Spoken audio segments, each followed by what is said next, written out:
little one, Sylvan Bard here, or you can call me Sully. Today is Father's Day, and I would like to celebrate by reviewing a movie about fatherhood. But it's also Pride Month, and the number of films that have a mix of both are very little. However, one film, an animated adventure from Disney, is one that I find to be the perfect blend of the two. It has a father and son relation between 3 generations, and it features a gay character and relationship that's done right. And where Disney's animated films since Frozen seemed mixed to me, with Encanto being my least favorite of these, this one is better and more engaging than the previous ones. And it's the first film to introduce Disney's 100th anniversary logo. First released on November 27, 2022, it's Strange World.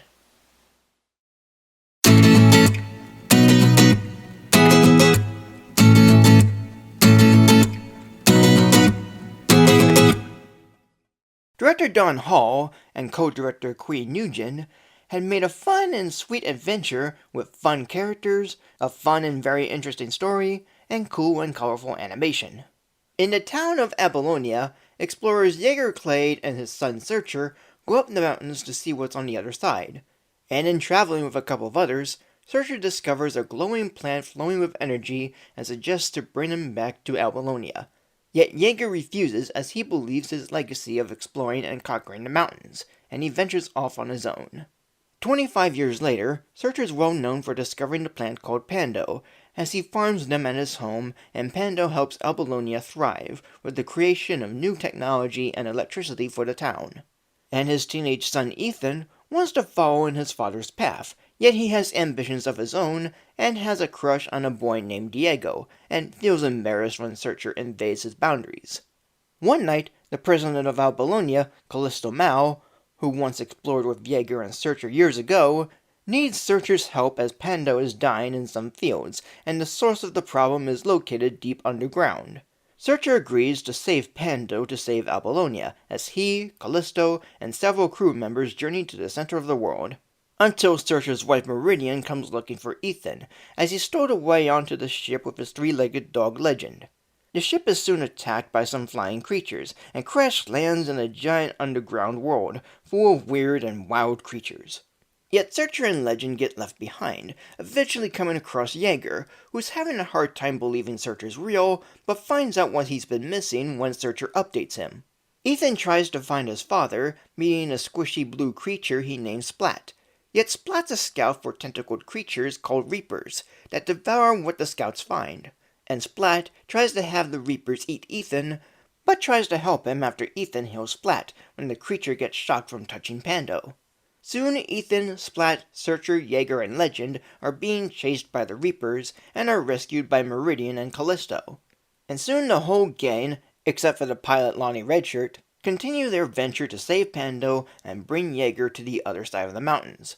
All the while, Jaeger, Searcher, and Ethan trying to get along, with Ethan doing good with his grandfather, Searcher trying to be a good father to Ethan, believing his son's the future of Pando, and trying to reason with Jaeger to be the father he never was, and Jaeger coming to grips with what his legacy means and what it affected when being stuck, both literally and metaphorically. Even though much of the plot is like a variation of Journey to the Center of the Earth, the way it goes about here felt pretty original. Because while the adventure part of the story and traveling through an uncharted world to save civilization results in plenty of fun and imagination with the designs of the creatures and the environment, the characters and humor are what sold me into the film. The jokes, both visual and verbal, do give me good laughs and chuckles, like Caspian saying he's a huge fan of Searcher's dad, to Legend getting shocked by Pando, to Ethan running into a cave screaming when trying to be brave, and the line of Meridian saying she has the right to stare at her son uncomfortably, and the core players of Jaeger, Searcher, and Ethan as father and son or grandfather and grandson present some loving and funny family bonding, despite their differences.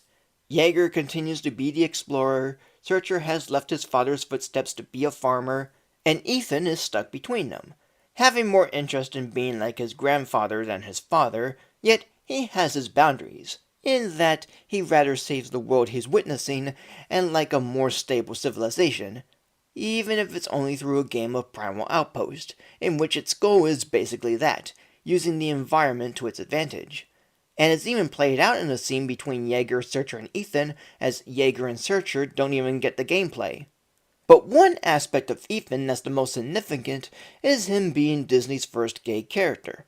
Openly gay, that is, as he has a big crush on Diego and is, at first, very shy when seeing him, and he even tries to overcome his shyness, whether it be talking to himself or discussing it with his grandfather, who surprisingly doesn't question or invoke any disdain about Ethan's sweetheart, and just goes into how to win his affection, at least in his own way.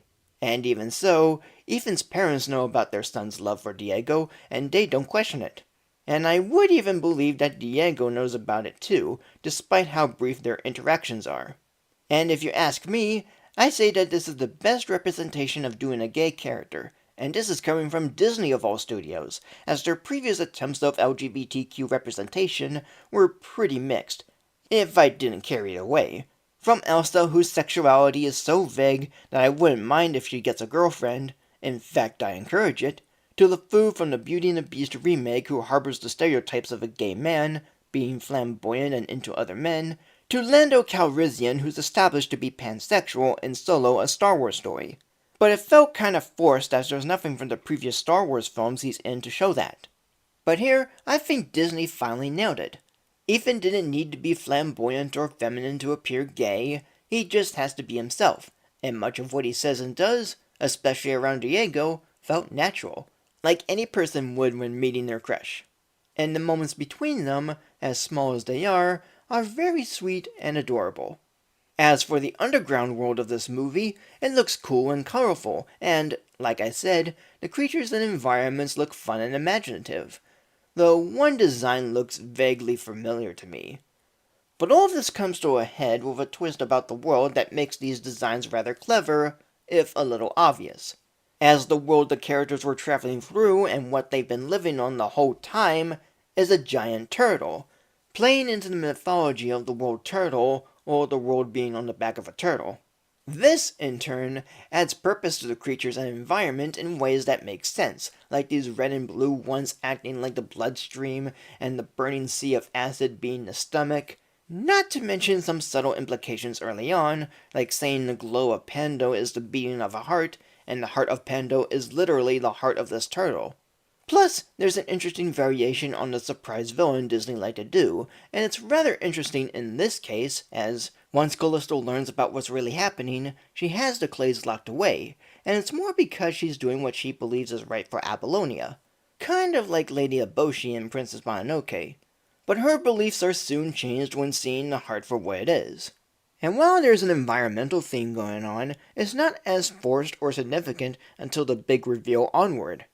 The song there, the clays, and the 2D animation accompanying it is neat. There's some nice visual details and transition shots.